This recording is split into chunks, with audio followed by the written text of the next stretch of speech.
ராஜ்யத்தையும் அவருடைய நீதியையும் தேடுங்கள், அப்பொழுது இவைகளெல்லாம் உங்களுக்கு கூட கொடுக்கப்படும். ஜெபிப்போம். அன்புள்ள தகப்பனே, எங்கள் பரலோக பிதாவே, நல்ல வார்த்தையை எங்களோடு கூட பேச போகிற தேவனுடைய அன்பை நினைத்து மனதார தேவனுக்கு நன்றி செலுத்துகிறோம். கேட்கிற ஒவ்வொரு பேருக்கும் பிரயோஜனமாக இந்த வார்த்தைகள் மாறட்டும். ஆன்லைனில் கேட்கிற ஒவ்வொரு பிள்ளைகளோடு கூட கர்த்தர் பேசுவீராக. இந்த வார்த்தை ஜீவனாய் மாறட்டும். இந்த வார்த்தை ஒவ்வொரு பிள்ளைகளுக்கு வாழ்க்கையில் விடுதலையை கொண்டு வரட்டும். கர்த்தருங்களோடு இருந்து எங்களை நடத்துங்க, ஆசீர்வதிப்பீராக. இயேசுவின் நாமத்தில் ஜெபிக்கிறோம், ஜெபங்களும் நல்ல பிதாவே, ஆமேன். ஹல்லேலூயா. கர்த்தருக்குள் சந்தோஷமா இருக்கிறீங்களா? ஆமேன். ஹல்லேலூயா. யாராகிலும் எதையாகிலும் குறித்து சங்கடத்தோடு துக்கத்தோடு வேதனையோடு இருப்பீர்களானால் அவர்களுக்கு நான் சொல்ல விரும்புகிறேன், அதுதான் உங்களுடைய அற்புதத்தின் நேரம். எத்தனை பேர் அப்படி விசுவாசிக்கிறீர்கள்?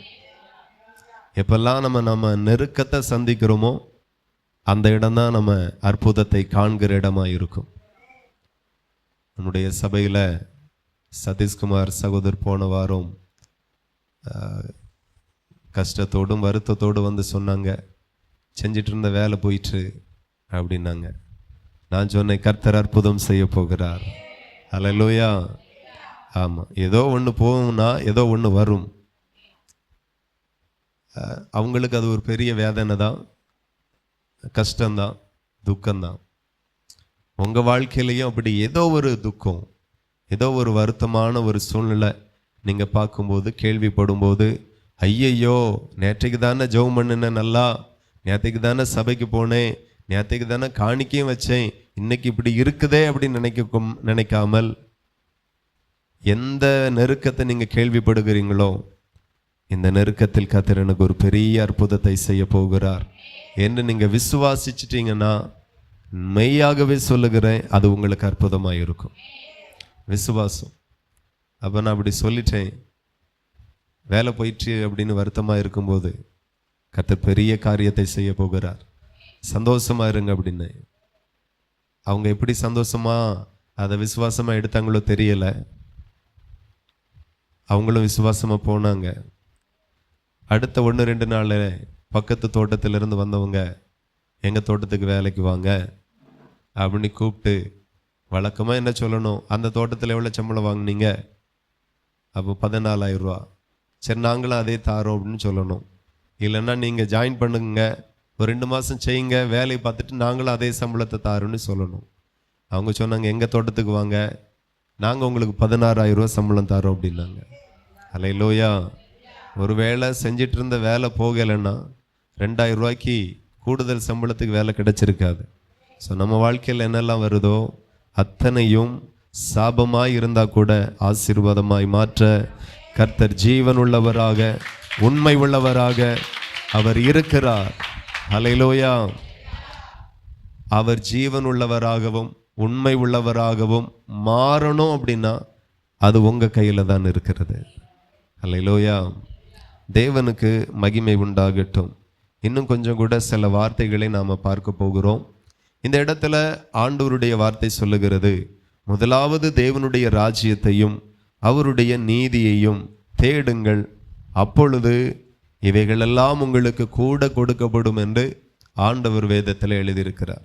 2 காரியத்தை தேடும்படி ஆண்டவர் சொன்னார். ஒன்று தேவனுடைய ராஜ்யம், என்னவென்று அவருடைய நீதியை தேடுங்கள். மனுஷனுடைய நீதி எப்படி இருக்கும்னு எல்லாருக்கும் தெரியும். அல்லேலூயா. மனுஷனுடைய நீதி, உங்கள் நீதி, சுய நீதி, உங்கள் தாய் தகப்பனுடைய நீதி, சொந்தங்களுடைய நீதி, நண்பர்களுடைய நீதி எப்படி இருக்குன்னு உங்களுக்கு தெரியும்.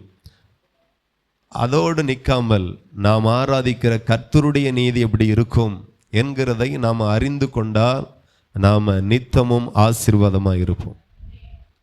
ஆண்டவர் அதை தான் சொல்லுகிறார், முதலாவது தேவனுடைய ராஜ்யத்தையும் அவருடைய நீதியும் தேடுங்கள், அப்பொழுது உங்களுக்கு இவைகளெல்லாம் கூட கொடுக்கப்படும் என்று ஆண்டவர் சொல்லுகிறார். அப்போ நீதியை தேடுகிறவர்களுக்கு அதிகமாய் கொடுக்கப்படுகிறது. எந்த நீதியை தேடுகிறது? நான் ஆராதிக்கிற தேவனுடைய நீதி என்ன என்கிறதை நாம் புரிஞ்சு கொண்டா நாம் அதிகமாய் பெறுகிறவர்களாக இருப்போம். நான் சொல்லுகிற இந்த செய்தி உங்களை அதிகமாய் பெற்றுக்கொள்ளத்தக்கதாக உங்களை மாற்றும். எத்தனை பேர் அதை விசுவாசிக்கிறீர்கள்? அதிகமானவைகளை நீங்கள் பெற்றுக்கொள்ளுவீங்க, நிறைவானதை நீங்கள் பெற்றுக்கொள்ளுவீங்க. எப்போ அப்படின்னா, எப்போ தேவனுடைய நீதி எப்படி இருக்கும், தேவனுடைய நீதினா என்ன அப்படிங்கிறத சரியா விளங்குகிறீர்களோ அப்போவே நீங்கள் அதிகமாய் பெற்றுக்கொள்ளுவீர்கள். இன்னைக்கு தேவனுடைய நீதி எப்படி இருக்கும் என்கிறத யாருக்குமே தெரியல. நிறைய விஷயத்தை நம்ம தப்பாக கற்பனை பண்ணி இருதயத்தில் வைத்திருக்கிறோம். நான் மறுபடியும் வெள்ளிக்கிழமை உபவாச ஜெபத்தில் சொன்ன வார்த்தையை நான் இந்த இடத்துல மறுபடியும் ஞாபகப்படுத்தி சொல்ல விரும்புகிறேன். ஆண்டவருடைய நீதி எப்படி இருக்கும், நம்ம தாய் தகப்பனுடைய நீதி எப்படி இருக்கும் அப்படின்னு பார்த்தீங்கன்னா, நாம் தப்பு செஞ்சா அவங்க அடிப்பாங்க, அவங்க சொல்றதெல்லாம் கேட்டால் நல்லா சந்தோஷமா இருப்பாங்க. இதெல்லாம் நமக்கு தெரியும். அதே போல தான் கர்த்தருடைய நீதி கொஞ்சம் வேற மாதிரி இருக்கும். அதை நம்ம தெளிவாக புரிஞ்சுக்கிட்டோம் அப்படின்னா அவரிடத்திலிருந்து நிறைய பெற்றுக்கொள்ள முடியும், இல்லைன்னா முடியாது. அப்போ வெள்ளிக்கிழமை சொல்லப்பட்ட ஒரு வார்த்தையை நான் மறுபடியும் சொல்ல விரும்புகிறேன். ஆண்டவர் தேவையின் அடிப்படையில் ஒருவருக்கும் ஒரு நாளும் அற்புதம் செய்யவே மாட்டார். உங்களுக்கு நிறைய தேவை இருக்கும். இன்னும் சொல்ல போனால், ஆண்டவரே நாளைக்கு அரிசி வாங்க பணம் இல்லையே அப்படிங்கிற ஒரு பயங்கரமான தேவைகளில் இருப்பீங்க. ஆனாலும் நான் சொல்லுகிறேன், தேவையின் அடிப்படையில் யாருக்கும் கர்த்தர் இறங்க மாட்டார். இது தேவனுடைய நீதி. பொதுவாக நம்மளுடைய நீதி என்னன்னா, ஒரு ஆள் கஷ்டப்படுறாரு, ஒரு ஆள்கிட்ட இல்லை, ஐயோ கொடுக்கணுமே அப்படிங்கிறது தான் நம்மளுடைய நீதி. உங்களுடைய நீதி அப்படி தானே? நான் கஷ்டம் அப்படின்னு சொன்னால் நீங்கள் சும்மா இருப்பீங்களா? ஐயோ பாஸ்டருக்கு ஏதோ ஒரு கஷ்டம் அப்படின்னா கண்டிப்பாக உதவி செய்வீங்க. ஆனால் ஆண்டவர் கஷ்டத்தின் அடிப்படையில், தேவையின் அடிப்படையில் அவர் இறங்கவே மாட்டார். அல்லேலூயா. அப்படின்னா உண்மையில ஆண்டவர் எந்த நாடை ஆசீர்வதிச்சிருக்கணும் அப்படின்னா, சோமாலியா தேசத்தை, பிலிப்பைன்ஸ் தேசத்தை, அந்த தேசங்களை தான் ஆசீர்வதிச்சிருக்கணும். ஆனால் அதை விட்டு கனடா, லண்டன், நெதர்லாந்து, ஆஸ்திரேலியா, அமெரிக்காவை ஆசீர்வதிக்கிறார் அப்படின்னா அவர் தேவையின் அடிப்படையில் ஆசீர்வதிக்கலை, விசுவாசத்தின் அடிப்படையில் தேவன் ஆசீர்வதிக்கிறார். எனக்கு நிறைய தேவை இருக்கு, அத்தியாவசிய தேவை இருக்கு அப்படிங்கிறதுக்காக யாருக்கும் அவர் இறங்க போகிறது இல்லை. தேவனுடைய நீதி எப்படி வேலை செய்கிறது என்கிறதை தேவனுடைய பிள்ளைகள் சரியாய் புரிந்து கொள்ளணும். நீங்க அழுகிறதுனால அற்புதம் நடக்காது, கண்ணீர் வடிக்கிறதுனால அற்புதம் நடக்காது. விசுவாசித்தால் தேவனுடைய மகிமையே நீங்க காண்பீர்கள். அதுதான் தேவனுடைய நீதியாயிருக்கிறது. தேவனுடைய நீதியை புரிந்து கொள்ளாதது வரையிலும் தேவனிடத்திலிருந்து எதையும் நம்மால பெற்றுக்கொள்ள முடியாது. நான் இன்றைக்கு ஒரு காரியத்தை சொல்லுகிறேன். உங்க வாழ்க்கையில எப்பெல்லாம் கஷ்டத்தை உணர்கிறீர்களோ அதில் தான் அற்புதமே நடக்க போகிறது. நஷ்டத்தை பார்க்கிறீங்களோ அப்பந்தான் அற்புதமே நடக்க போகிறது. துக்கத்தை பார்க்குறீங்களோ அப்பந்தான் அற்புதமே நடக்க போகிறது. அற்புதம் நடக்கிற இடமே அதுதான். ஆண்டவர் தேவையின் அடிப்படையில் நமக்கு இறங்க மாட்டா, விசுவாசத்தின் அடிப்படையில். எவ்வளவு விசுவாசிக்கிறீங்களோ அவ்வளோ பெற்றுக்கொள்ளுவீர்கள். ஹல்லேலூயா. ஆண்டவர் யாரை பார்த்து சொன்னார்? நீ விசுவாசித்தால் தேவனுடைய மகிமையை காண்பாய். நான் சொல்லுகிறேன், விசுவாசித்த கிறிஸ்துவை சேராத எல்லாரையுமே அவர் ஆசீர்வதித்தார். அல்லேலூயா. ஆமா, அவங்க இயேசுகிட்ட வந்ததுனால, ஏசப்பாவை கூப்பிட்டதுனால, ஏசப்பாவை நோக்கி பார்த்ததுனால, இயேசு கிறிஸ்துவனிடத்தில் கொண்டு வரப்பட்டபடியினால அவங்க தேடாதவர்கள் தான். 10 குஷ்டரோகி வந்தார்கள், 10 பேர் ஆண்டவரை ஆராதித்தவர்களா என்ன? எத்தனையோ பேருக்கு சுகம் தேவை ஆண்டவர் கொடுத்தார். எல்லாரும் கர்த்தரை பின்பற்றினவர்களா? கிடையாது. நியாயப்பிரமாணத்தை பின்பற்றினவர்களா? கிடையாது. அவரை நம்பி வந்தார்கள், அவரை விசுவாசித்து வந்தார்கள். அத்தனை பேருக்கும் அவர் அற்புதம் செய்து விட்டார். எத்தனை பேருக்கு புரியுது?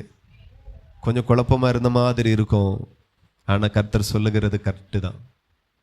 முதலாவது தேவனுடைய ராஜ்யத்தையும் அவருடைய நீதியும் தேடுங்கள், அப்பொழுது இவைகளெல்லாம் உங்களுக்கு கூட கொடுக்கப்படும்.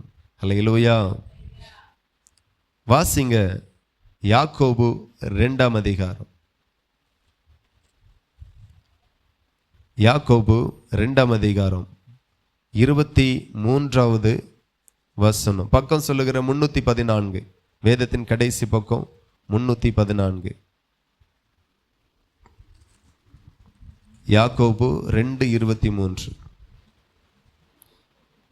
அப்படியே ஆபிரகாம் தேவனை விசுவாசித்தான், அது அவனுக்கு நீதியாக எண்ணப்பட்டது என்கிற வேத வாக்கியம் நிறைவேறிற்று. அவன் தேவனுடைய சிநேகிதன் எனப்பட்டான். அல்லேலூயா. ஆண்டவர் எதை நீதியாக பார்க்கிறார்? விசுவாசத்தை. ஆபிரகாம் தேவனை விசுவாசித்தான். அல்லேலூயா. அது அவனுக்கு நீதியாக எண்ணப்பட்டது.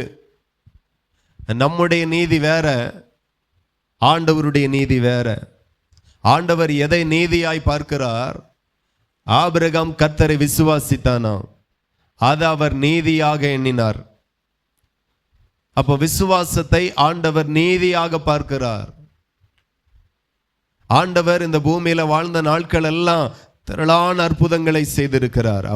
அவர் செய்த அற்புதத்தை ஒரு புஸ்தகம் போட்டு எழுதினால் உலகம் கொள்ளாத அளவுக்கு அற்புதம் செய்தார்.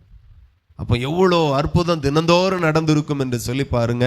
அத்தனை அற்புதமும் அவரை நம்பி வந்த எல்லாருக்கும் அவர் செய்தார்.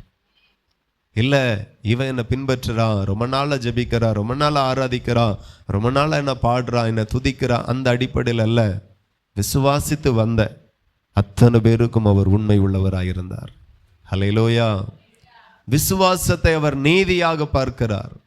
உங்க வாழ்க்கையில விசுவாசம் இருந்தால் அது தேவனுக்கு முன்பதாக அது நீதியாய் இருக்கும். விசுவாசம் இல்லாம அவிசுவாசமாய் நாம இருப்போமேயானால் அது தேவனுக்கு முன்பதாக அநீதியாய் இருக்கும், தப்பா இருக்கும். எத்தனை பேர் புரிஞ்சுக்கோங்க? ஹல்லேலூயா. விசுவாசம். ஆபிரகாம் தேவனை விசுவாசித்தாராம், தேவன் அதை நீதியாக எண்ணினார். அதோடு ஆண்டவர் நிற்காமல் அதை அந்த வசனத்தில் சொல்லுகிறது, அவன் தேவனுடைய சிநேகிதன் எனப்பட்டான். அப்போ ஆண்டவரிடத்துல ஆசீர்வாதத்தை, விடுதலையை, அற்புதத்தை பிறகு விசுவாசம் தேவை. அவர் நம்முடைய சிநேகிதனாக, நாம் அவருடைய சிநேகிதனாக மாறக்கும் அதே விசுவாசம் தான் வேலை செய்கிறது. ஆகவே நான் சொல்லுகிற உங்க வாழ்க்கையில நீங்க எந்த சூழ்நிலைகளிலையும் அவிவிசுவாசமா பேசவே கூடாது. இப்படி ஆயிற்றே அப்படின்னு சொன்னா கூட தப்பு. எத்தனை பேருக்கு புரியுது? அது பெரிய பாவம். உதாரணத்துக்கு வண்டி ரிப்பேர் ஆகி போச்சு, உங்க காரு, உங்க பைக்கு ஏதோ ஒன்று ரிப்பேர் ஆகி போச்சு. என்ன போச்சு, இனி இவ்வளோ செலவு வந்துடும், அந்த மாதிரி கூட நீங்க பேசாதுங்க. வண்டி ரிப்பேரா, கர்த்தர் பெரிய காரியங்களை செய்ய போகிறார். கர்த்தருடைய மகிமை விளங்க போகிறார். இது வண்டிக்கு மாத்திரம் பொருந்தாது, எல்லாவற்றிற்கும். ஒரு நாள் வேலை இல்லையா, சந்தோஷமா கர்த்தரை துதியுங்க. ஆமென். ஒரு நாள் வேலை இல்லை, ஒரு நாள் வியாபாரம் இல்லை. இன்னைக்கு நாம என்ன செய்து கொண்டு இருக்கிறோம்? வியாபாரம் சரியில்லை, வியாபாரமே இல்லை. இப்படியே போன கடன் தான் வரும். இப்படியே போன அந்த வியாபாரத்தை விட்டாதான் வேற வழி இல்லை, விடதான் செய்யணும். இப்படியே போயிட்டா கடன் வந்துடும். இப்படியே போனாக்கி தொடர்ந்து தொழிலை நடத்த முடியாது, வியாபாரத்தை நடத்த முடியாது. அவ்வளோதான். இப்படியே நீங்க பேசுவீர்களானால் என்ன அறிக்கை பண்றீங்களோ அதுதான் உங்களுக்கு வரும். தேவன் நீதி உள்ளவராய் இருக்கிறார். நாம சாதாரண தேவனை ஆராதிக்கவும் இல்லை, பின்பற்றவும் இல்லை. நாம அசாதாரணமான தேவனை பின்பற்றுகிறோம். ஹல்லேலூயா. இயற்கைக்கு மாறாக கர்த்தர் நம்மை ஆசீர்வதிப்பார். அவர் எதை எப்படி செய்வார், எப்பொழுது செய்வார் என்று யாருக்குமே தெரியாது. மனுஷனுடைய வழிகளிலேயே அவர் அற்புதம் செய்யாமல் அவருடைய வழிகளிலே அவர் அற்புதம் செய்வார். நம்ம வழி வேற மாதிரி இருக்கும், அவர் வழி வேற மாதிரி இருக்கும். தேவனுடைய பிள்ளைகள் சரியாய் புரிந்து கொள்ளுங்க. உங்க வாழ்க்கையில நீங்க என்ன பேசுகிறீங்க, என்ன உணர்கிறீங்க, என்ன யோசிக்கிறீங்க, யோசனை கூட தப்பா இருக்கக்கூடாது, நினைப்பு கூட தப்பா இருக்கக்கூடாது, பேச்சு கூட தப்பா இருக்கக்கூடாது. தப்பு என்று சொன்னால் எது? அவிவிசுவாசமா இருக்கக்கூடாது. உணர்வுகள் அவிவிசுவாசமா இருக்கக்கூடாது. அப்படி ஆயிருமோ இப்படி ஆயிருமோ. நமக்கு என்னெல்லாம் நடக்கிறதோ அத்தனையும் நன்மைக்கு ஏதுவாகவே நடக்கிறதா. நீங்க ரட்சிக்கப்பட்ட பிறகு உங்களுக்கு கெட்ட நேரமே கிடையாது. என்னைக்கு ரட்சிக்கப்பட்டீங்களோ, என்னைக்கு இயேசு மெய்யான தேவன் என்று விசுவாசித்தீங்களோ, அந்த நாள் முதல் கொண்டு இந்த பூமியில ஜீவன் போகிற அந்த கடைசி நேரம் வரையிலும் ஆமென், நமக்கு ஒரு கெட்ட நேரம்ங்கிறதே கிடையாது. அதுதான் உண்மை. எல்லா நேரமும் நல்ல நேரம், எல்லா நாளும் அற்புதத்தின் நாள். ஆபிரகாம் நல்லா விசுவாசித்தார் ஆண்டவர்.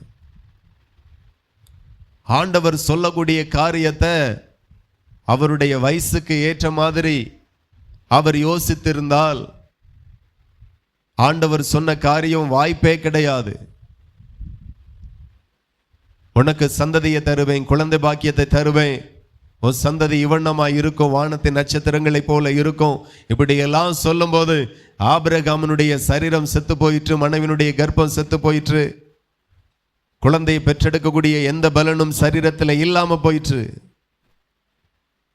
நம்ப முடியாததை கர்த்தர் சொல்லும் போது, நம்ப முடியாததை கர்த்தர் வாக்கு பண்ணும் போது, நம்ப முடியாத காரியத்தை ஆபிரகாம் நம்பினார். அல்லேலூயா. அததான் கர்த்தர் அதை நீதியாக எண்ணினாராம். முதலாவது தேவனுடைய ராஜ்யத்தையும் அவருடைய நீதியும் தேடுங்கள், அப்பொழுது இவைகள் எல்லாம் உங்களுக்கு கூட கொடுக்கப்படும். தேவனுடைய நீதி எப்படி வேலை செய்கிறது, தேவனுடைய நீதி எப்படி செயல்படுகிறது என்கிறதை ஒரு தேவனுடைய பிள்ளைகள் சரியாய் புரிந்து கொள்வார்களானால் என்னைக்கோ ஒரு நாள் அற்புதம் நடக்காது, என்னைக்குமே அற்புதம் நடக்கும். ஆமா, தினந்தோறும் அற்புதம் நடக்கும், தினந்தோறும் அற்புதத்தை பார்ப்பீங்க.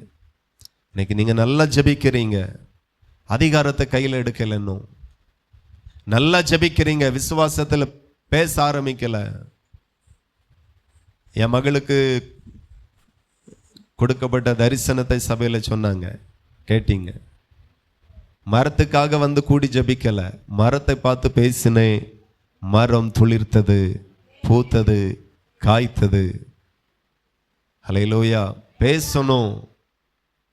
ஆண்டவர் சீசர்களை பக்கத்துல வைத்து சொல்லுகிறார், நான் மரத்தை பார்த்து பேசினேன், நீங்க பர்வதத்தையே பார்த்து பேசுங்க, நீங்க மலைகளை பார்த்து பேசுங்க. அதுவும் சமுத்திரத்தில் தள்ளுண்டு போன்னு சொன்னா அதுவும் தள்ளுண்டு போகும். ஆண்டவர் சொல்லி கொடுக்கிறார். இன்னைக்கு நமக்கு உபவாசிக்க தெரிகிறது, விழித்திருந்து ஜெபிக்க தெரிகிறது, கண்ணீர் வடித்து ஜெபிக்க தெரிகிறது, அதிகாலையில் தேவனை தேட தெரிகிறது. ஆனா பேச தெரியலையே, அதிகாரத்தை பயன்படுத்த தெரியலையே. தினந்தோறும் அற்புதத்தை அல்லவா ஆண்டவர் வைத்திருக்கிறார். யாராகிலும் சொல்ல முடியுமா, இந்த வருஷம் நான் 9 மாசம் முடிய போகுது, கடைசி ஞாயிற்றுக்கிழமை ஆராதனை, இந்த 9 மாதத்துல எனக்கு 9 அற்புதம் நடந்திருக்குன்னு எத்தனை பேர் சொல்ல முடியும்? உண்மையா சொல்லணும், 9 அற்புதம் நடந்துச்சு. அப்படி நடக்கலைன்னா நீங்க சரியா விசுவாசிக்கலன்னு அர்த்தம். மாசத்துல 9 அற்புதம் கூட, 9 மாசத்துல 9 அற்புதம் கூட நடக்கலைன்னா, மாசத்துல ஒரு அற்புதம் கூட நடக்கலைன்னா அவர் தன்னை எப்படி வெளிப்படுத்துகிறார்? என் நாமம் அதிசயம் என்று வெளிப்படுத்துகிறார். கரெக்டு தானே? என் நாமமே அதிசயம், என் பேரே அதிசயம், நானே அதிசயம், என் செயல்கள் அதிசயம், என் வல்லமைகள் அதிசயம், நான் செய்கிறது எல்லாமே அதிசயம். அதிசயம் என்று வெளிப்படுத்துகிறார். ஏன் அதிசயம் இல்லை? அவர் அதிசயமாய் இருக்கிறார், அதிசயம் செய்கிறவராய் இருக்கிறார், அதிசயத்தை கொடுக்கிறவராய் இருக்கிறார். பின்ன ஏன் என் வாழ்க்கையில அதிசயமே இல்லை? 9 மாசம் ஆச்சு, 9 அதிசயத்தை கூட என்னால பார்க்க முடியல. நான் மறுபடியும் சொல்லுகிறேன், ஆண்டவர் தேவையின் அடிப்படையில செயல்படுகிற தேவனே கிடையாது. தேவையின் அடிப்படையில் இல்லை. நீங்க கண்ணீரோடு இருக்கலாம், சிலர் சுகத்திற்காக கண்ணீரோடு இருக்கலாம், குழந்தை பாக்கியத்திற்காக கண்ணீரோடு இருக்கலாம். ஐயோ எவ்வளவு பேர் தப்பு தப்பா பேசுறாங்க, ஒரு சுகத்தை கொடுத்துருவோம், கொடுக்க மாட்டார். குழந்தை பாக்கியத்தை கொடுத்துருவோம், கொடுக்க மாட்டார். தேவையின் அடிப்படையில் இறங்காமல் விசுவாசத்தின் அடிப்படையில் கர்த்தர் இறங்குவார். விசுவாசம் வந்துட்டுன்னா ஒவ்வொரு இடத்திலையும் அற்புதம், ஒவ்வொரு நாளும் அற்புதம். ஏனென்றால் என் நாமம் அதிசயம் என்று கர்த்தர் சொல்லியிருக்கிறார். நீங்க ஆராதிக்கிற தேவன் தான் அதிசயமானவர். அதிசயம் நடக்கும். நடக்கல அப்படின்னா நீங்க சரியா வேதத்தை வாசிக்கலன்னு அர்த்தம். வருஷத்துல ஒரு காச்சும் வேதத்தை வாசித்து முடிச்சிருங்க. அதே போல வருஷத்துல எல்லா நாளுமே வேத தியானம் என்று ஒரு பகுதி இருக்கட்டும். ஆண்டவரே, இதுக்கு என்ன அர்த்தம், நான் இன்னும் அறிஞ்சு கொள்ளணும், விசுவாசத்தை குறித்து என்ன அறிஞ்சு கொள்ளணும், எனக்கு தேவன் வைத்திருக்கிற அதிகாரத்தை குறித்து நான் இன்னும் அறிஞ்சு கொள்ளணும். வேதத்தின் ரகசியங்களை அறிந்து கொள்ளும்படி பிரயாசப்படுங்க. வேத வசனங்களிலிருந்து வெளிப்பாடை பெற்றுக்கொள்ளும்படி பிரயாசப்படுங்க. ஆண்டவருடைய சமூகத்தில் வாஞ்சியோடு போய் இருந்தா அவர் உங்களோடு பேசுவார். அவர் உங்களோடு பேசுவார். உங்க வாழ்க்கையில அதிசயம் இல்லை அப்படின்னா நீங்க விசுவாசிக்கலன்னு அர்த்தம். உங்க விசுவாசம் ரைட் இல்லைன்னு அர்த்தம். அவருடைய நாமம் அதிசயம். அப்ப ஏன் அதிசயம் நடக்கல? உங்க காரியங்கள் எல்லாம் ஏன் அதிசயமா நடக்கல? உங்க தொழில் ஏன் அதிசயமா நடக்கல? வியாபாரம் ஏன் அதிசயமா நடக்கல? உங்க வருமானத்துல ஏன் அதிசயம் இல்லை? உங்க படிப்புல ஏன் அதிசயம் இல்லை? நிறைய பேர் நல்லா படிக்கிறாங்க. நான் சொல்லுகிறேன், பலத்தினாலும் அல்ல, பராக்கிரமத்தினாலும் அல்ல, கர்த்தருடைய ஆவியினாலே ஆகும். ஆமென். கர்த்தரால தான் ஆகும். நல்லா படிங்க, ஜெபம் பண்ணிட்டு படிங்க. ஆனாலும் எக்ஸாம் எழுதும்போது கர்த்தாவே ஜெயத்தை நீங்க தான் தரணும். நான் அந்த ஜெயத்தை தான் நம்புறேன். நான் எழுதிருவேன், நான் பாஸ் ஆயிருவேன் என்ன நான் நம்புறதில்ல. ஜெயமோ கர்த்தரால் வரும் என்று வேதம் சொல்லுகிறது. உங்களுக்கும் ஜெயம் தேவனால வரும், தேவனிடத்திலிருந்து வரும். எல்லாவற்றிற்கும் விசுவாசத்தை முன்னிறுத்துங்க. அதை தான் கர்த்தர் நீதியாக பார்க்கிறார். என் ஊழியத்திற்கு, என் சபைக்கு உள்ள காணிக்க கொடுத்திருக்கிறாங்க, ஆகையினால ஒரு அதிசயம் செஞ்சிருவோம் அப்படிங்கிறதற்காக அவர் அதிசயம் செய்கிறதில்ல. கொடுங்கள், அப்பொழுது உங்களுக்கு கொடுக்கப்படும். நீங்க 1000 ரூபாய் கொடுத்தா 2000 ரூபாய் கர்த்தர் தருவார். ஆனா 1000 ரூபாய் கொடுத்தா ஒரு சின்ன அதிசயத்தை செய்வார். 2000 ரூபாய் கொடுத்தா அதை விட கொஞ்சம் பெரிய அதிசயத்தை செய்வார். அப்படி இல்லை. விசுவாசிக்கும் போது அதிசயம் நிகழும். ஆமென். விசுவாசிக்கணும். நிறைய பேரால விசுவாசிக்க முடியல. ஆண்டவர் வேதத்தில் சொல்லுகிறார், மத்திய எழுதின சுவிசேஷம் 23:23.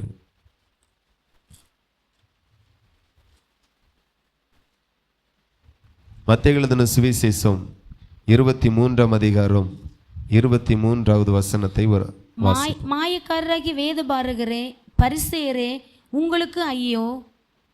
நீங்கள் ஒத்தலாமிலும் வெந்தயத்திலும் சீரகத்திலும் தசமபாகம் செலுத்தி நியாயப்பிரமாணத்தில் கற்பித்திருக்கிற விசேஷித்தவைகளாகிய நீதியையும் இரக்கத்தையும் விசுவாசத்தையும் விட்டுவிட்டீர்கள்.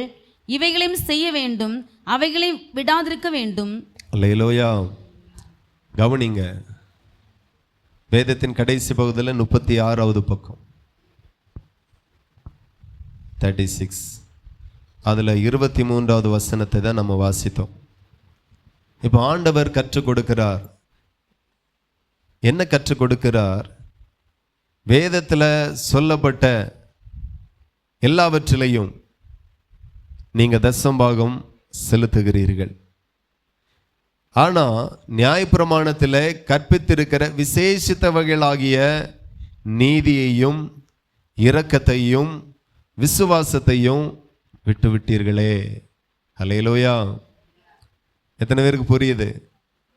இந்த வேதபாரகர், பரிசேயர், இவங்க எல்லாம் காணிக்க கொடுக்கிறாங்க, தசமபாகம் கொடுக்கிறாங்க, ஆண்டவரை ஆராதிக்கிறாங்க.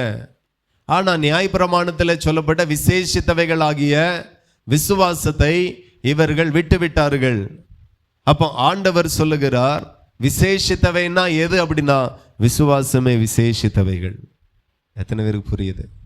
நீங்க கொடுக்கிற தசமபாக காணிக்கையிலும் விசேஷித்தவை. ஆமென். அப்படின்னா நிறைய பேர் யோசிக்கிறீங்க, அப்போ அடுத்த மாதத்துலேருந்து காணிக்க கொடுக்கக்கூடாது, தசமம் கொடுக்கக்கூடாது. விசுவாசிப்போம். ஆண்டவர் சொல்லுகிறார், இவைகளையும் செய்யுங்கள், அவைகளையும் விட்டு விடாதிருங்க. சரியா புரிஞ்சா 2 பேருக்குமே நல்லது. பரிசேயரும் வேத பாரகரும் நாங்கள் தான் தசமம் கொடுக்குறோமே, பின்ன என்ன, அந்த ஆண்டவருக்கு ஒரு அற்புதம் செஞ்சு விட்டு போக வேண்டியதானே அப்படிங்கிற மாதிரி ஒரு மென்டாலிட்டி. எத்தனை பேர் அப்படி இருக்கீங்க? நாங்கள் ஒழுங்காக காணிக்க கொடுக்குறோம், தசம்பம் கொடுக்குறோம், அப்போ இந்த அற்புதத்தை செஞ்சு விட்டு போக வேண்டியதானே, இதில் ஒரு விடுதலை தந்துட வேண்டியதானே ஆண்டவருக்கு. முதலாவது தேவனுடைய ராஜ்யத்தையும் அவருடைய நீதியும் தேடுங்கள், அப்பொழுது இவைகள் எல்லாம் உங்களுக்கு கூட கொடுக்கப்படும். தேவனுடைய நீதியை நமக்கு தெரியாது. நிறைய பேருக்கு தேவனுடைய நீதி தெரியாது. நிறைய பேருக்கு உலகத்தினுடைய சட்ட நீதி என்னன்னே தெரியாது. அல்லேலூயா. நம்ம வாழுகிற இந்தியா தேசத்தினுடைய சட்டங்கள் எத்தனை பேருக்கு தெரியும் அப்படின்னா நிறைய பேருக்கு தெரியாது, சட்டமே தெரியாது. ஆனால் பைக் ஓட்டக்கு மட்டும் தெரியும், கார் ஓட்டக்கு மட்டும் தெரியும், சட்டம் தெரியாது. ஆமாம், திடீர்னு போவான், திரும்பிடுவான் ரைட்டில். ஒரு இண்டிகேட்டர் போடணும், இல்லைன்னா கையை ஆகிலும் காட்டணும், நான் ரைட்டில் திரும்ப போகிறேன், லெஃப்டில் திரும்ப போகிறேன், ஒன்றும் தெரியாது. நீதி தெரியலை, சட்டம் தெரியலை, பின்ன சிக்கல் தான். ஒரு முறை தப்பியாச்சு ரைட்டில், ஒரு முறை தப்பியாச்சு லெஃப்டில், எப்பவுமே நீ தப்பிச்சுட்டேவா இருப்பா, கஷ்டம். இன்னைக்கு நம்ம மனுஷனுடைய நீதி தெரியலை, தேசத்தினுடைய நீதி தெரியலை. ஆனால் ஆண்டவர் சொல்லுகிறார், தேவனுடைய நீதியாச்சும் தெரியட்டும் உங்களுக்கு. முதலாவது தேவனுடைய ராஜ்யத்தையும் அவருடைய நீதியும் தேடுங்கள், அப்பொழுது இவைகள் எல்லாம் உங்களுக்கு கூட கொடுக்கப்படும். தேவன் எதை நீதியாக பார்க்கிறார் அதை தேவனுடைய பிள்ளைகள் புரிந்து கொள்ளுங்க. தேவனுடைய நீதி வேற, மனுஷனுடைய நீதி வேற. நாம மனுஷனாய் இருக்கிறோம், அவர் தேவனாய் இருக்கிறார். அவர் என்ன விரும்புகிறார் என்கிறதை நாம புரிந்து கொள்வோம். புரியாம இருக்கக்கூடாது, புரியாம இருக்கவே கூடாது. அப்ப ஆண்டவர் கூப்பிட்டு வச்சு, அவன் வேத பாரகன், வேதத்தை பத்தி முழுசா தெரியும். இன்னைக்கு நிறைய பேருக்கு தெரிஞ்சவங்களுக்கு தான் ஒன்றும் தெரியலங்கிற லிஸ்ட்ல கொண்டு வைக்க வேண்டியதா இருக்கிறது. எல்லாம் தெரியும், பைபிள் காலேஜ் டீச்சர் அப்படிம்பாங்க, அவங்களுக்கு வேதத்தை பத்தி தெரியும், வேதத்தின்படி வாழ தெரியாது. வேதத்தை தெரியும், வேதத்தின்படி செய்ய தெரியாது, பேச தெரியாது, நடக்க தெரியாது, பார்க்க தெரியாது, உணர தெரியாது, அறிக்கை பண்ண தெரியாது. இதே போலதான் பரிசேயர்கள் இருந்தார்கள், வேத பாரகர் இருந்தார்கள். அவர்கள் வேதத்தை குறித்து நல்லா தெரியும், வேத வசனங்களை குறித்து நல்லா தெரியும், அதன்படி நடக்கிறவர்கள். ஆனா ஆண்டவர் சொல்லுகிறார், வேத பாரகரே, பரிசேயரே, நீங்க எல்லாத்துலயும் தசமம் கொடுக்குறீங்க, ஆனா நியாயப்பிரமாணத்தில் சொல்லப்பட்ட விசேஷித்தவைகள், நீதியையும் இரக்கத்தையும் விசுவாசத்தையும் நீங்க விட்டுட்டீங்க. அப்ப விசேஷித்தவைகள்னு சொல்லப்பட்டதுல விசுவாசத்தை ஆண்டவர் சொல்ல மறக்கல. விசேஷித்தவைகள் என்ன அப்படின்னா விசுவாசம். நீங்க கொடுக்கிற காணிக்கைகளிலேயும் விசேஷித்தவைகள் விசுவாசம். நீங்க தேவனுக்கு செலுத்தக்கூடிய பலிகளிலேயும் விசேஷித்தவைகள் விசுவாசம். அப்ப விசுவாசம் ரொம்ப ரொம்ப ரொம்ப முக்கியம். விசுவாசத்துல கொடுங்க ஆண்டவருக்கு. விசுவாசிங்க, ஆண்டவர் நல்ல விசுவாசிங்க. நிறைய பேர் விசுவாசிக்கிறதே இல்லை. அல்லேலூயா.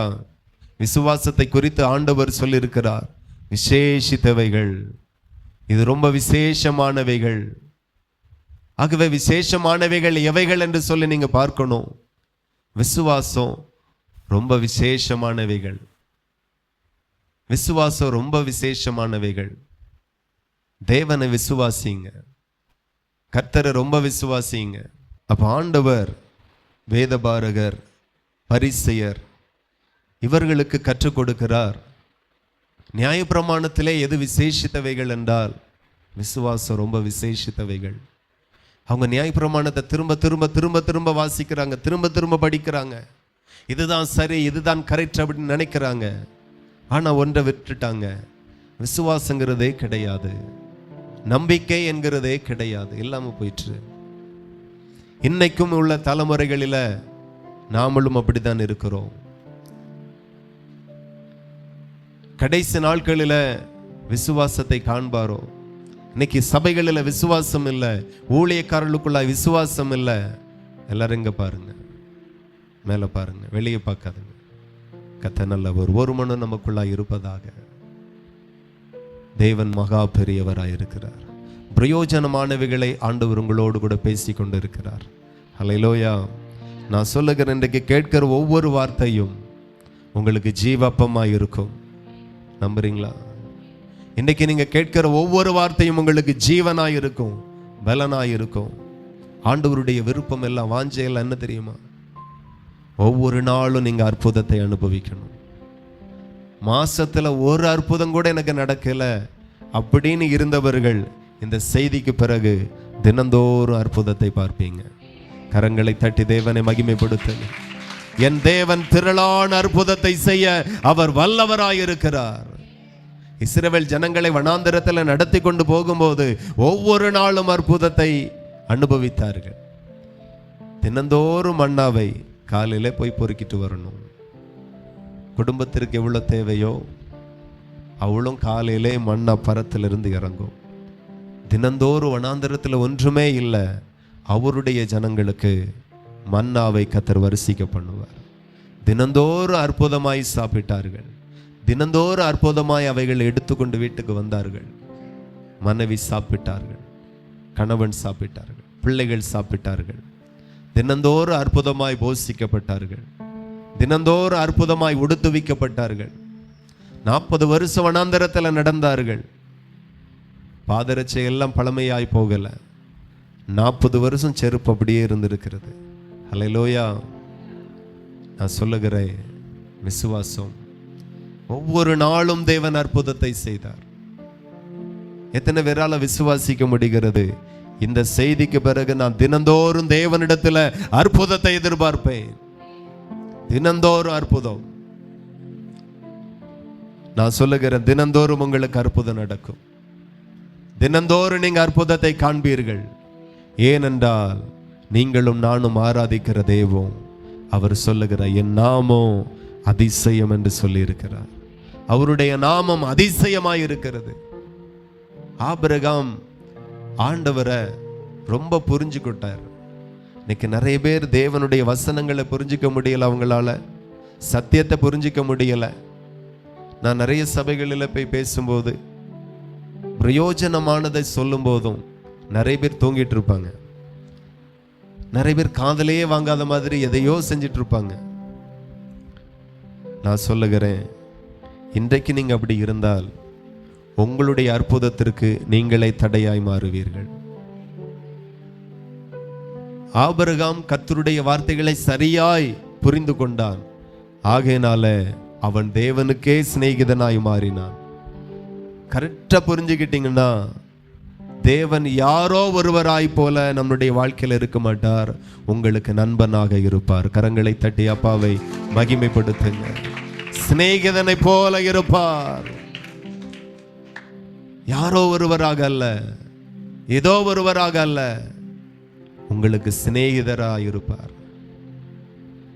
ஆபிரகாம் கர்த்தரை நல்லா புரிஞ்சுக்கிட்டார். இன்னைக்கு நிறைய பேரால தேவனை புரிஞ்சிக்க முடியல. நிறைய பேருக்கு தேவனை கற்றுக்கொள்ள முடியல.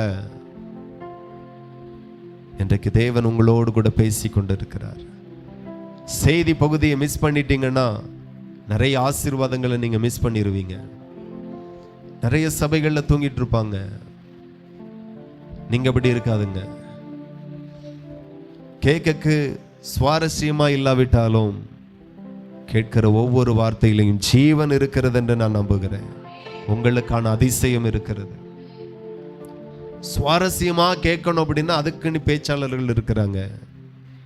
இந்த இடம் அந்த இடம் அல்ல, இது தேவனுடைய வார்த்தையை கேட்கிற நேரம். இன்னைக்கு நம்மளுடைய அற்புதத்தை தவற விடுகிறது எங்க அப்படின்னா இந்த இடத்துல தான்.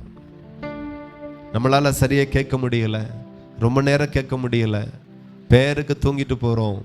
அற்புதம் எப்படி நடக்கும்? வேற வெளியே இத்தனை வருஷமா சபைக்கு போறேன், எனக்கு ஒன்றும் நடக்கல, எப்படி நடக்கும்? பிரயோஜனமானதை கர்த்தர் கொடுக்கும் போது நீங்க வாங்கிக்கல, பிரயோஜனமாய் தேவன் கற்றுத்தரும் போது நீங்க அதை பெற்றுக்கொள்ளல, நீங்க தூங்கிட்டு இருந்தீங்க. உங்க தூக்கத்தை நீங்க சரியா புரிஞ்சிக்க மாதிரி நான் ஒன்று சொல்ல தரேன். இன்னையில இருந்து உங்க தாய் தகப்பனோ கணவனோ மனைவியோ சோறு போட்டு தரும்போது நீங்க தூங்கிட்டே இருங்க. அப்படியே தினந்தோறும் தூங்குங்க. ஹோட்டலில் சாப்பிட போனாலும் வெயிட்டர் உங்களுக்கு சப்ளை பண்ண பிறகு தூங்கிட்டே இருங்க. 1 மணி நேரம் தூங்கின பிறகு மறுபடியும் திரும்பி வந்துடுங்க. இப்படியே சாப்பாட்டுக்கு முன்னாடி சாப்பிடாம தூங்கிட்டே வாங்க, நீங்க நல்லா வந்துருவீங்க. நல்லா வந்துருவீங்களா? வெளி மனுஷனும் போயிடும், சரீரமெல்லாம் ஒடுங்கி போயிடும். அடுத்தல நிற்க பலன் இருக்காது, நடக்க பலன் இருக்காது, பேச பலன் இருக்காது, ஒண்ணுக்குமே பலன் இருக்காது. அதே போலதான் உள்ளான மனுஷனும் தேவன் கொடுக்கும்போது வாங்கிக்கணும், பேசும்போது பிரயோஜனமானதை வாங்கிக்கணும். அவர் சொல்லுகிறார், நானே ஜீவாப்பம். வார்த்தை தான் ஜீவாப்பம், வார்த்தை தான் அவர் தான் வார்த்தை. ஏன் இங்க சிலைகளை வைக்கல, ஒரு சொரூபத்தை ஏன் வைக்கல? தேவன் ஆவியாய் இருக்கிறார், தேவன் வார்த்தையாய் இருக்கிறார். ஆதியிலே வார்த்தை இருந்தது, அந்த வார்த்தை தான் தேவனாய் இருந்தது. நம்முடைய தேவன் வார்த்தையாகவே இருக்கிறார். வார்த்தைகளை கேட்கிறதும் ஒண்ணுதான், தேவனை பார்க்கிறதும் ஒண்ணுதான்.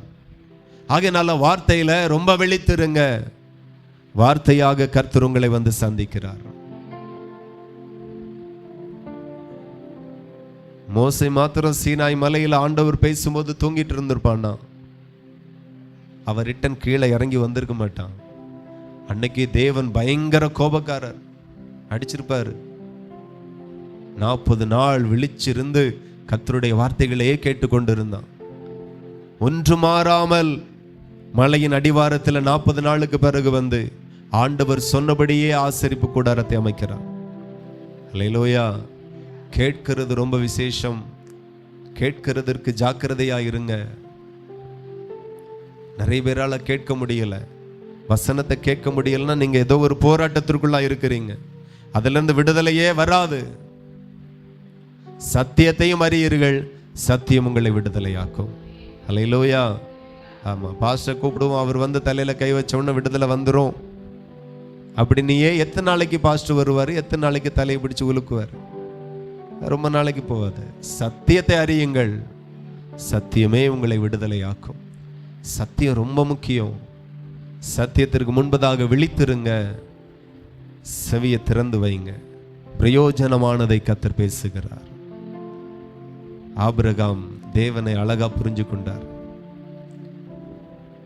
ஆபிரகாம் ஆசீர்வதிக்கப்பட்ட காரணமே அவன் நல்ல விசுவாசித்தான், நல்ல விசுவாசித்தான்.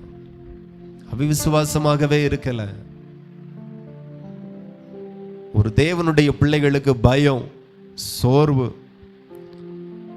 வரவே கூடாது. அவிசுவாசம் வரவே கூடாது.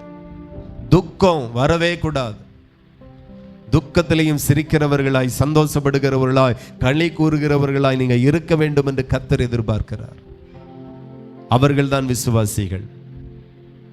எத்தனை பேரால முடியும்? துக்கம்தான், ஆனா நீங்க களி கூறணும். துக்கம்தான், நீங்க சந்தோஷப்படணும். உங்களால இதை செய்ய முடியுமே ஆனால் உங்களால தினந்தோறும் அற்புதத்தையும் அனுபவிக்க முடியும், பெற்றுக்கொள்ள முடியும். உங்களால இதை செய்ய முடியல அப்படின்னா ஒரு நாளும் அதிசயத்தையும் அற்புதத்தை உங்களால காண முடியாது. இன்னைக்கு நிறைய பேர், நான் ரொம்ப நாளா ட்ரை பண்ணுவேன், ஒரு வாரம் கூட நம்மளால துக்கப்படாம இருக்க முடியலையே. ஏதோ ஒரு விதத்துல துக்கம் வந்துருத. சிலருக்கு வாரத்துல ஒரு முறையாகிலும் துக்கம் வருது. சில ஆளுக்கு எல்லா நாளும் துக்கம்தான். நான் சொல்லுகிறேன், துக்கமான எந்த காரியம் வந்தாலும் நீங்க சந்தோஷமா இருங்க. மனைவி நிமித்தமாய் துக்கம் வருதா, கர்த்தர் என் மனைவியை எனக்கு ஏற்றது மாதிரி மாத்துவார். கணவன் நிமித்தமாய் துக்கம் வருதா, நீ துக்கப்பட்டு கொண்டே இருந்தாய் ஆனால் அதிசயத்தை அற்புதத்தை பார்க்க முடியாது. இந்த கணவனை எனக்கு ஏற்றது போல என் தேவன் மாற்றுவார்.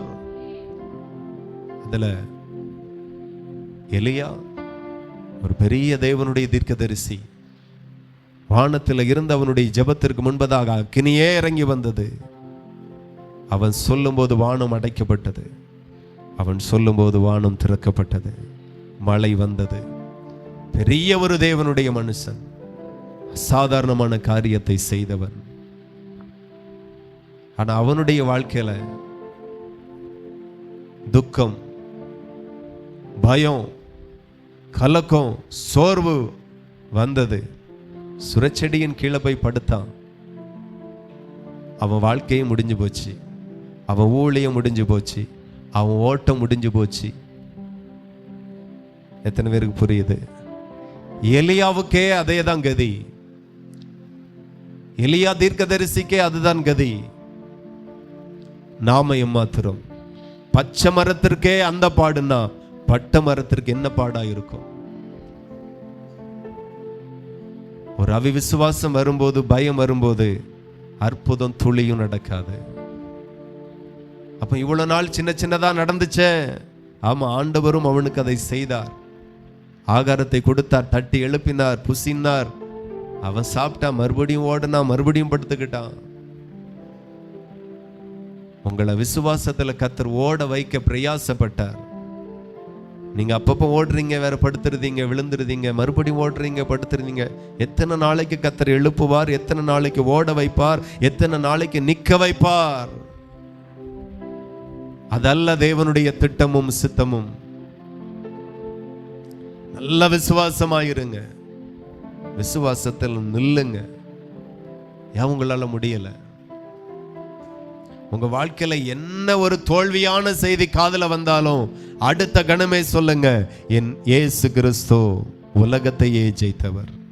இந்த தோல்வி எனக்கு ஜெயமாய் மாறும். எத்தனை பேரால நம்ப முடியும்? மாசத்துல ஒரு அற்புதம் கூட உங்களுக்கு நடக்கல. நான் சொல்லுகிற இந்த செய்தியை கேட்டு மனம் திரும்புகிறவர்களுக்கு ஒவ்வொரு நாளும் அற்புதம் நடக்கும். ஒவ்வொரு நாளும் உங்க குடும்பத்தில் அற்புதத்தை பார்ப்பீங்க. உங்க தொழில, வியாபாரத்துல அற்புதத்தை பார்ப்பீங்க. ஏனென்றால் நீங்கள் ஆராதிக்கிற தேவன் அற்புதர். என் நாமம் அதிசயம் என்று சொல்லுகிறார். ஒவ்வொரு நாளும் அதிசயத்தை நீங்க காண்பீங்க. உன்னை அதிசயங்களை காண பண்ணுவேன் என்று ஆண்டவர் சொல்லி இருக்கிறார். அதிசயத்தை செய்து மகிழ பண்ணுகிற தேவன் இயேசு கிறிஸ்துவை போல ஒருவரும் இல்லை இந்த உலகத்துல. பயந்துட்டா அதிசயம் நடக்காது, சோர்ந்துட்டா அதிசயம் நடக்காது, துக்கப்பட்டுட்டோம்னா அதிசயம் நடக்காது. எல்லா சூழ்நிலைகள்லயும் நீங்க பேசுங்க, அது ரொம்ப முக்கியம். வார்த்தை ரொம்ப முக்கியம். நீங்க காண்கிறவைகளையும் காணாதவைகளையும் தேவன் தன்னுடைய வாயின் வார்த்தை கொண்டே சிருஷ்டித்தார். அவருடைய வார்த்தைக்கு அவ்வளோ வல்லமை இருக்குமே. ஆனால் அவருடைய நாமத்தினால நீங்க சொல்லுகிற வார்த்தைக்கும் அவ்வளோ வல்லமை கர்த்தர் வைத்திருக்கிறார். அவரை விசுவாசிக்கிறவன் அவரிலும் பெரிய காரியத்தை செய்வான். எத்தனை பேர் அதை நம்புறீங்க? நீங்க வேற, அவர் வேற அல்ல. அவர் என்னெல்லாம் செய்தாரோ அதெல்லாம் நீங்களும் செய்ய ஆற்றலை கர்த்தர் தந்திருக்கிறார். பேசணும். நிறைய இடங்களில் பாருங்க, சீசர்களை பாருங்க, இயேசு கிறிஸ்துவை பாருங்க, நிறைய இடத்துல அவங்க பேசினாங்க. ஜெபம் ரொம்ப முக்கியம். அது தேவனோடு கூட இருக்கிற ஐக்கியத்தை நம்ம ஸ்ட்ராங் பண்ணும். ஜெபம் ரொம்ப நேரம் பண்ணுங்க, ஆவில ரொம்ப நேரம் நிரம்புங்க, அது உங்களை அனல வச்சுக்கும். ஆனா பேசணும். ஜெபம் வேற, பேசுகிறது வேற. அதான் ஆண்டவர் சொன்னார், நான் அத்திமரத்தை பார்த்து பேசினேன், இனி ஒரு காலம் உன்னிடத்துல கனி உண்டாக கூடாது. நீங்க மலைகளை பார்த்து பேசுங்க, பர்வதத்தை பார்த்து பேசுங்க, சந்தேகப்படாமல் பேசுங்க. ஆண்டவர் சொல்லி கொடுத்தார், அது நடக்கும், நீ கற்றுக் கொடுத்தார். இன்னைக்கு நீங்க நல்லா ஜெபிக்கிறீங்க, நல்லா ஆராதிக்கிறீங்க, ஆண்டவரை நேசிக்கிறீங்க, சபையை நேசிக்கிறீங்க, ஊழியக்காரனை நேசிக்கிறீங்க, சந்தோஷம். இது போதாது உங்க அற்புதத்திற்கு. நீங்க பேசணும், சூழ்நிலையை பார்த்து பேசணும். அல்லேலூயா.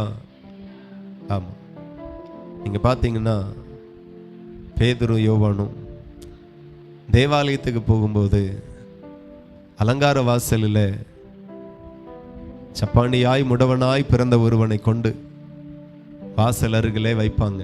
எதுக்கு? பிச்சை எடுக்க. அவ சூழ்நிலையை பார்த்து எல்லாரும் மனம் இறங்கி அவனுக்கு பிச்சை கொடுப்பாங்க. அது ஒரு பெரிய வருமானமாக இருந்தது.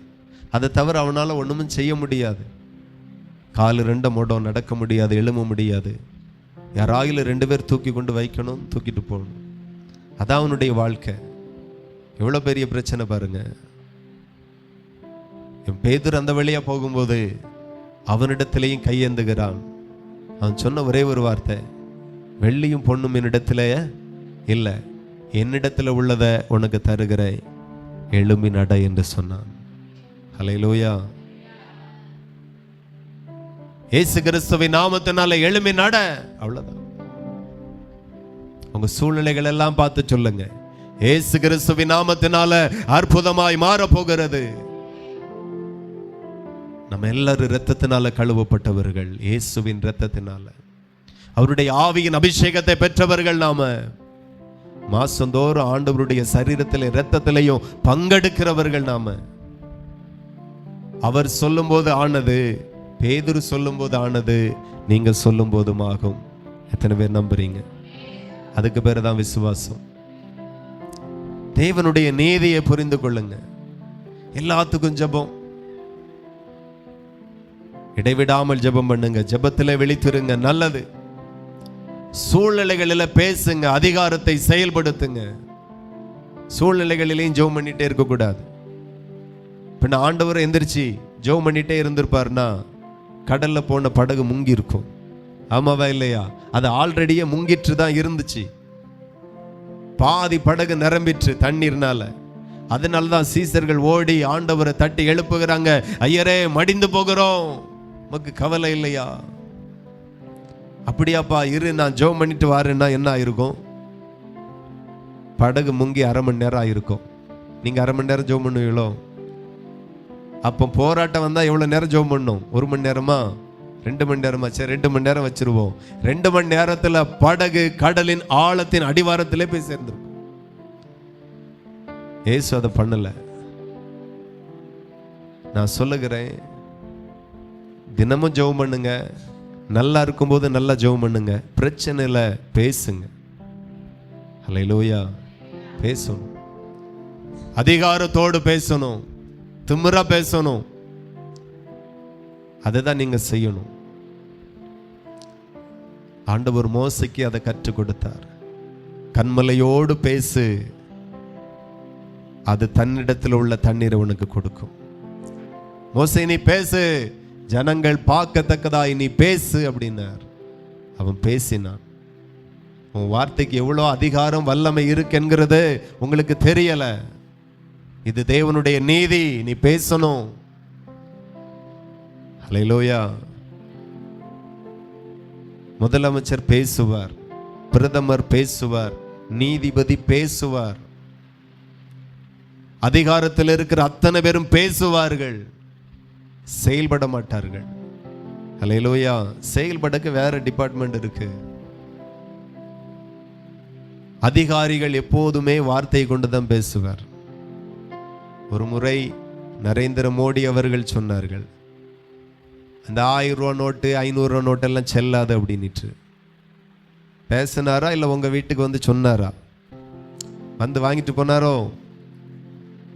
பேசினார், அப்படிதானே? மீடியா முன்னாடி பேசினார். அதை நியூஸா நாம எல்லாரும் கேட்டோம். அதுல இருந்தே அது செல்லாம போச்சு. 1000 ரூபா நோட்டு செல்லாம போச்சு, 500 ரூபா நோட்டு செல்லாம போச்சு. இப்போ 2000 ரூபா தாள் காணாமலே போச்சு. எல்லாம் வார்த்தை. எந்த அதிகாரிகளும் வீடு தேடி வரல. பழைய 500 ரூபா இருக்காமா, பழைய 1000 ரூபா இருக்கா, இப்போ உள்ள 2000 ரூபா இருக்கான்னு வரல. வார்த்தை. தேவனுடைய வார்த்தைக்கு எவ்வளோ அதிகாரம் இருக்கிறதோ, அவருடைய இரத்தத்தினால கழுவப்பட்ட உங்களுக்கும் அவ்வளோ அதிகாரம் இருக்கிறது. ஹல்லேலூயா. மாறும். கணவன் ஒரு காரியத்தை சொல்லும்போது மனைவி வார்த்தையை பேசுங்க, அற்புதமாய் மாறும் என்று சொல்லுங்க. அப்படியாப்போ மனைவி ரியாக்ஷன்லாம் பயங்கரமா இருக்கும். அவிவிசுவாசி அப்படி இருக்காதுங்க.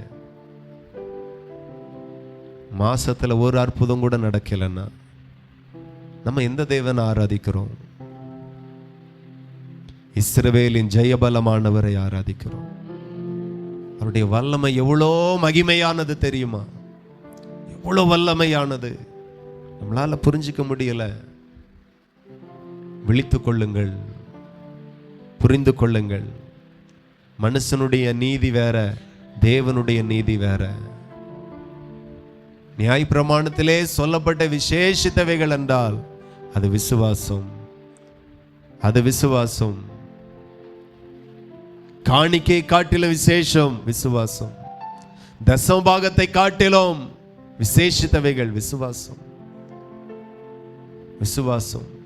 இயேசு கிறிஸ்து விசுவாசிக்கிறவர்களுக்கு அற்புதம் செய்தார், கிறிஸ்தவர்களுக்கு அற்புதம் செய்யல.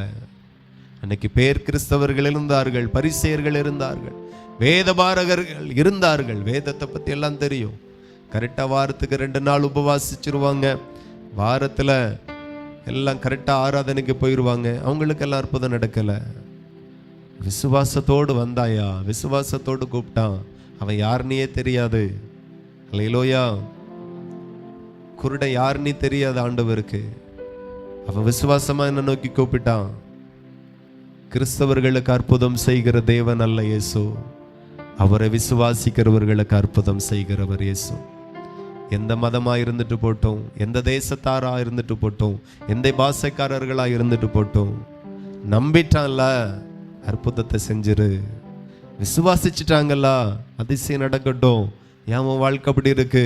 அதிசயம் நடப்பதாக, உன் படுக்கை மாறுவதாக, கண்கள் திறக்கப்படுவதாக, கால்கள் செயல்படுவதாக, தரித்திரங்கள் மாறுவதாக, உபத்திரவங்கள் மாறுவதாக, உங்க வீடு வாசல்கள் கட்டி எழுப்பப்படுவதாக. இயேசுவின் நாமத்தினால நல்ல வேலைகள் உங்களுக்கு கிடைப்பதாக, நல்ல வருமானங்கள் உங்களுக்கு கிடைப்பதாக, நல்ல இடங்களை ஆண்டவர் தருவாராக, நல்ல வீடு வாசல்களை கத்த தருவாராக, உங்க தொழில் வியாபாரங்கள் ஆசீர்வதிக்கப்படுவதாக இயேசுவின் நாமத்தில் கட்டளையிடுகிறேன். ஹல்லேலூயா. நீங்க ஆசீர்வாதமா இருப்பீர்கள். எத்தனை பேர் நம்புறீங்க? சூழ்நிலைகளில் பேசணும். நல்லா இருக்கும்போது நல்லா ஜெபிக்கணும். நெருக்கம் வரும்போது பேசணும். எத்தனை பேர் அதை செய்வீங்க? இன்னைக்கு நல்லா இருக்கிறீங்க, வீட்டில் போய் தூங்கிறாதீங்க, நல்லா ஜெபம் பண்ணுங்க. காலை தோறும் ஜெபம் பண்ணுங்க. எவ்வளோ நேரம் முடியுமோ ஜெபம் பண்ணுங்க. நிறைய நேரம் ஜெபம் பண்ணுங்க. அதெல்லாம் சூழ்நிலைகளில் ஜெபம் பண்ணிட்டே இருக்காதுங்க. அதிகாரத்தை கையில் எடுங்க. ஆண்டவர் படவில இருந்து எழும்பினார். காற்றை பார்த்தும் சமுத்திரத்தை பார்த்தும் பேசினார், இறையாதே அமைதலாயிரு என்று. அதே அதிகார துணியோடு தேவ பிள்ளையே, தேவ மகனே, தேவ மகளே, நீயும் பேசு. உன் வார்த்தை இயற்கை அடங்கும், காற்று அடங்கும். நீங்க பேசணும். அது பேசும்போது விசுவாசம் வெளிப்படும். பேசாதது வரைக்கும் விசுவாசம் வெளிப்படாது. கிரியைகளில் இல்லாத விசுவாசம் செத்தது என்று சொல்லி வேதத்தில் நம்ம வாசிக்கிறோம். கிரியைகளில் இல்லையா, பேச்சிலையாக விசுவாசத்தை கொண்டு வா. நடக்கையில தான் இல்ல, செயல்களில தான் இல்ல. பேசக்கூடவா உங்களால முடியாது? பார்த்தா கூட அவர் அற்புதத்தை செஞ்சிருவாரு. கானான் தேசத்தை வேவு பார்த்தவர்கள் அவங்களால விசுவாசத்தால கூட பார்க்க முடியல. அங்க ராட்சத பிறவிகள் இருக்கிறாங்க, ஏனாக்கின் புத்திரர்கள் இருக்கிறாங்க. அங்க இருக்கிற எல்லாரும் நம்மளை விட பலசாலிகள். ஆகையினால நம்மளால போய் அங்க யுத்தம் பண்ண முடியாது. நம்ம தோத்துருவோம், நம்மளால ஜெயிக்க முடியாது, நம்மளால சுதந்திரிக்க முடியாது. ஆண்டவர் போய் பார்த்துட்டு வான்னு தான் சொன்னார். விசுவாசத்துல பார்க்கக்கூடிய பார்வை கூட இல்லைல்ல, எப்படி நீ சுதந்திரிக்க போற? அற்புதமாய் கிடைக்கிறது அவிசுவாசத்தினால போயிட்டு. பேசுங்க அதிகார துணியோடு. வியாபாரத்தை பார்த்து பேசுங்க, தொழிலை பார்த்து பேசுங்க. நீங்க என்ன பேசுறீங்களோ அது நடக்கும். விசுவாசம் பேச்சில வரட்டும், விசுவாசம் பார்வையில வரட்டும். விசுவாசத்துல நில்லுங்க. மாசத்துல ஒரு அற்புதம் இல்லை, தினந்தோறும் அற்புதம், தினந்தோறும் அற்புதம். விசுவாசிக்கிறவர்களுக்கு பட்சபாதம் இல்லாமல் அற்புதம் செய்கிற தெய்வம். இவங்க ஞானஸ்நானம் எடுத்தவங்க, அபிஷேகம் பெற்றவங்க, என் ஊழியக்காரன், என் சபையை கட்டினவன், அந்த லிஸ்ட்லயே நாம கிடையாது. விசுவாசிக்கிறானா அற்புதம் நடந்துருட்டும். தேவன் அவ்வளவு தூரத்துக்கு யார் நம்ப முடியும்? அவங்க வாழ்க்கை இன்றைக்கு மாறுகிறது. உங்க வாழ்க்கையில இன்றைக்கு மாற்றங்கள் வருகிறது.